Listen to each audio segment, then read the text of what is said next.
The latest in the Middle East. President Donald Trump is warning of more U.S. casualties as part of the military operations against Iran. So far, 3 American troops have been killed in Saturday's operations, 5 more seriously injured. The U.S. and Israel launched a massive and coordinated missile attack designed to eliminate the Iranian regime. The strikes killed Iran's supreme leader, along with members of his family. According to Iranian state media, hundreds of civilians were also killed, including at least 165 students at a school hit by one of the strikes. Iran launched a wave of retaliatory strikes on U.S. military bases, targets in Israel and across the Middle East. President Trump posted a video to social media with a direct message to the Iranian army. I once again urge the Revolutionary Guard, the Iranian military, police, to lay down your arms and receive full immunity or face certain death. Congress is set to receive its first set of briefings on Iran on Tuesday. The operation in Iran is setting off a chain reaction through the supply chain all across the world, most notably the price of oil. News reporter Angeline McCall spoke with a supply chain expert about how much gas prices could rise. Angeline. Yeah, oil prices rose more than 8% when trading today. We are seeing impacts not only crude oil, but gasoline, as well as natural gas. As the world watches airstrikes in Iran, time will tell. It's not hard to connect the dots that what happens there will impact the economy and the global markets. So if people were happy to go in the gas station and see that the oil was low, a low price, it's going to spike very, very fast. If you ask the director for the Center of Middle East Studies, Micheline Ishai, she will tell you what supply chain experts are already predicting. Probably in the next week or so, you could see gasoline prices go up from, I don't know, it's like $2.70 today to maybe up past $3.70, $4 a gallon in a short period of time. Dr. Jack Buffington with the University of Denver says even though Iran has sanctions on oil, the country controls the Strait of Hormuz, where about 20% of the world's oil and gas transits through. There's potential for oil prices to go up to $100 a barrel.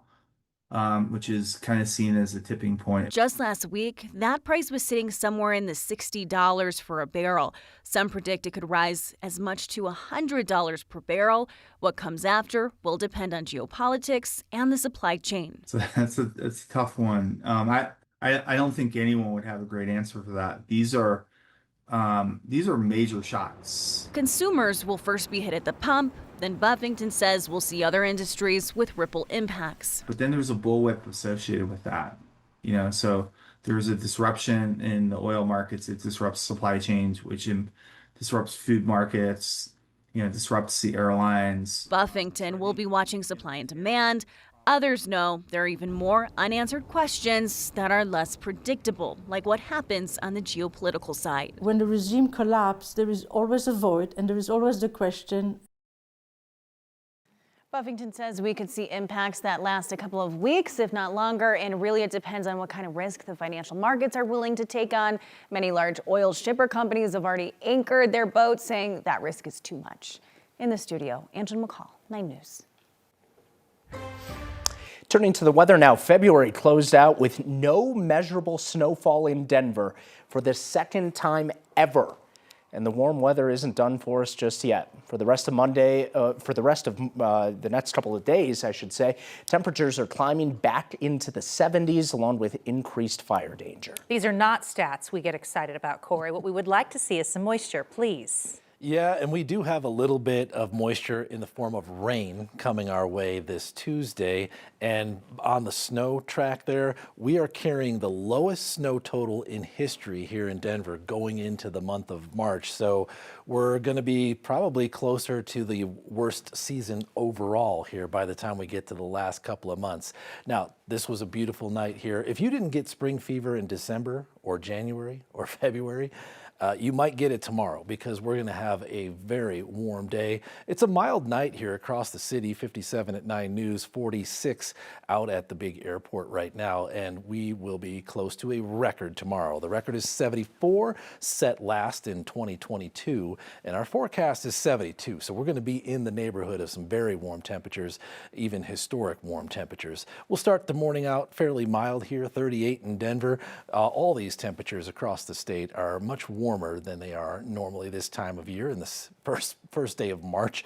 Here's the high temperatures. Now, it looks like the I-25 corridor is going to get very close to the 70-degree mark, and a little bit of a cool spot out here towards the east. Mountains are looking at the 40s, 50s, 60 in Gunnison. Yeah, that's crazy for you. The next 3 days in Denver. Here's that, I'm going to call it a rainstorm because it's not huge, but we have had nothing in a long time. So even if we get a tenth of an inch of rain in some of spots in that storm, that's going to be a big win for us. I'll detail that coming up in the forecast just a few minutes away. Corey, thank you. A boy has been charged with starting a brush fire in Elizabeth on Friday. That was started just south of Gold Creek Park Friday evening. Elizabeth police say officers evacuated some nearby homes on Yankee Boy Loop, and with the help of several other fire departments, crews contained that fire in less than 2 hours. Police say they later discovered a boy running north into the park after the fire started. He was detained, and we're told criminal charges have been filed, just not clear yet exactly what those charges are. A former firefighter in Boulder County has been sentenced for sexual assault. 33-year-old Cameron Barnaby was sentenced to 55 years to life in the Department of Corrections. Jury found him guilty of 13 charges after he sexually assaulted 5 people, 2 of which were teenagers at the time. This was while he worked at the Hygiene Fire Department in Boulder County. He was arrested in April of 2023. Prosecutors say he used his position of power to prey on women. The Westminster School District is moving forward with plans to close 4 schools and consolidate some others. The district says declining enrollment and budget uncertainty is making this move necessary. And they are not alone. Jeffco, Denver, Poudre schools, all just the latest to do the same thing in recent years. 9 News reporter Rachel Krass sat down with Westminster Superintendent about what's next. And the decision we made is the best next step for our district. Westminster Public Schools is making big changes. Superintendent Dr. Jenny Gatto says birth rates are dropping, meaning fewer students and seats. There's not a lot in the near future that we can do about lower birth rates. And so our solution right now and what we're doing about it is we have to right-size our facilities. Right-sizing, or closing and consolidating schools starting next school year. In 26-27, so next fall, a few things will start up, and one is Shaw Heights Middle School will close, and Shaw Heights and Flynn, Marzano Academy, those 2 schools will combine into one and now become the Uplands Discovery Campus. Gatto says Westminster Academy of International Studies will close next year too, speeding up the district's initial plan after students and staff made moves to leave. We made the decision, and this was the hardest decision, I think, is to accelerate that timeline. 3 other schools are cutting their number of grades, merging students into other schools over the next 3 years. In 2028, Mesa Elementary will close, Hidden Lake Secondary the year after. Teachers and staff at impacted buildings may have to swap schools, but the district says they'll get first dibs on job placements. Gatto knows this path forward will be tough, but she believes it's the right course for the district. We need to make this change right now. We're not in dire straits. If we don't make this change, we will be.